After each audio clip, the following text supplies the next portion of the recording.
If you don't know what a demake is remaking a game for an older system. Example, you would remake the Xbox's Halo for the Atari 2600. So the results can be pretty interesting sometimes. Now, it has been brought up that the first Demake was actually created by a company called Activision when they released Double Dragon for the 2600. So congratulations, Activision, you seem to be the pioneer of Demakes. Wow. Now, for the most part, most Demakes are unofficial releases created by fans, but that's not always the case. Sometimes Demakes are used as promotional tools for an upcoming game. Now, a lot of the Demakes I'll be showing were from the TIGsource, or TIGsource, 2008 bootleg Demake contest. Plebeian Evil 4 by Rebellion Games. So if Resident Evil 4 was made on the NES, it'd probably look like Castlevania, apparently. Now, this music actually rips some of the Castlevania music to just assure you that it's like Castlevania. One of the complaints people were making, though, is why is the hero 4 feet tall compared to the rest of the enemies? So if you're looking for a Castlevania and Resident Evil fix at the same time, this is the perfect marriage right here. Tomb Raider: Lara Croft's Cross Quest, also known as Retro Raider. Now, this one appears to be an official release from Eidos Interactive, but I'm not 100% sure on that. Now, this one seems to make Tomb Raider into a Pitfall-style 2600 game, but it has its own little twist on it that you can actually shoot a gun in it. Fake Pigs 2, which is a play on Virtual Cop 2, which was created by Jim Bob for the 2008 Demake contest. I have to say I'm utterly impressed what he came up with. He essentially took the 3D cop game rail shooter and turned it into a 2D overhead rail shooter. As much as I really like this, it was only one level, and that really sucked. He never finished it, but still, really cool. Super Smash Land. I think you know what this is a demake of. This one is made into the style of a Game Boy game. This is one of the more well-known and more respected demakes due to its great quality. The game has some of the classic characters such as Mario, Pikachu, Kirby, Link, and a surprise boss. But this wasn't the only Smash Bros. Demake out there. Bootleg Bash had its own type of charm to it because everything was a bunch of cheap knockoffs of the actual characters. So the game is operated with the keyboard, but it seems it has to be 4 players. So you could imagine 4 people trying to gather around the keyboard trying to play this game. The game had the look of an early 1980s arcade game and contained some of your favorite characters such as Pookie, Princess Plum, Rank, Phonix, Mars, Phonix, Wonky. Oh geez. So this is probably what it looked like if Super Mario Bros. Came out on the Atari 2600. This game was created by someone named Spirebug, and I'd say he really got the feel of the Atari 2600 down with this one.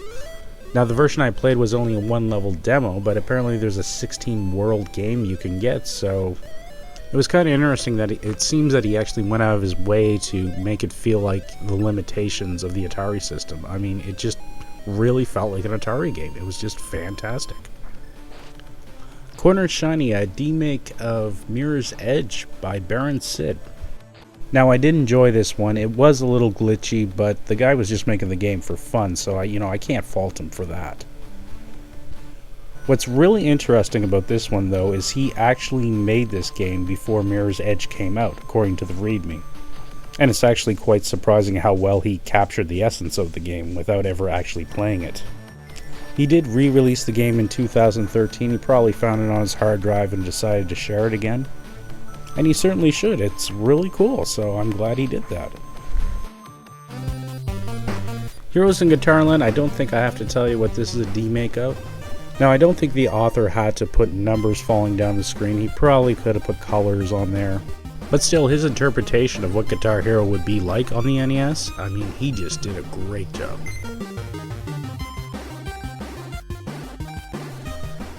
General Sherman's Redemption is a demake of Custard's Revenge. Essentially what the author has done here is he demaked an adult Atari game, and the results with these little squares is actually kind of funny.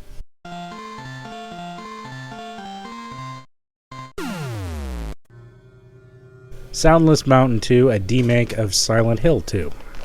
This was another demake that actually became very popular and well known. Now this one's meant to be what if Silent Hill was put on the Nintendo Entertainment System. If anything, this version really showed how simple the actual Silent Hill was. Other than the 3D graphics, this game essentially works the exact same. Press the button on the enemy, whack him with the stick.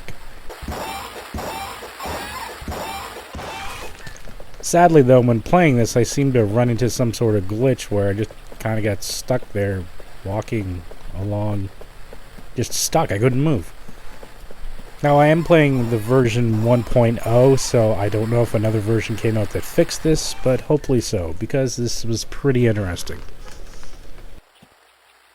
So this one is Dead or Alive Extreme Beach Volleyball, demade to look like it was on the Spectrum. So I give you Sexy Seaside Beach Ball. Sexy Seaside Beach Ball.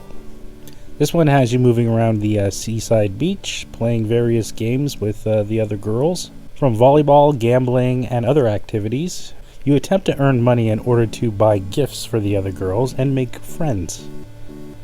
Completing an activity will earn you cash, which you can use to buy gifts for the other girls on the island. Of course, the game is full of innuendo and some surprisingly great jiggle physics, just like the original. So if The Sims came out for the NES, this is probably what it'd be like. Redman follows the same principles as The Sims, but takes up the complexity. For instance, if you have to recharge your entertainment meter, you just push your body against the television and it recharges. I always like it when the authors of Demakes try to restrict the game to how it might have been played back on that system, and this particular game does not disappoint in that aspect. The Borderlands, a demake of Borderlands. Now this one appeared as a flash game and is still available on some sites to play.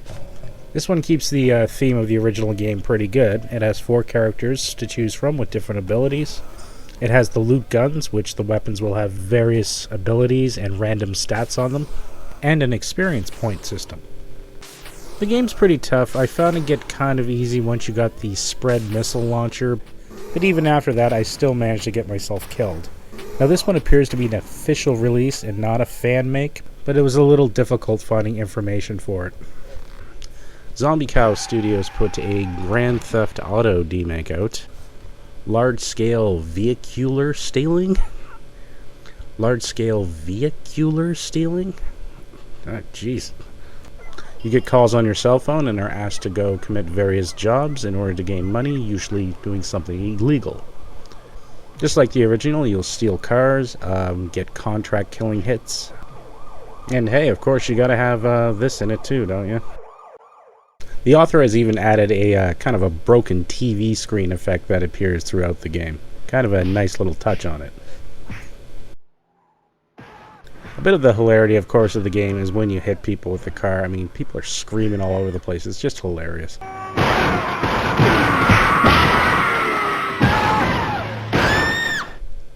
The plot seems to evolve around rescuing your girl from some criminal underworld boss. I don't know, jeez. Anyway, I hope you enjoyed our little look at some of these video game demakes. There are plenty other demakes out there, so maybe in the future I'll put up some more for you to see.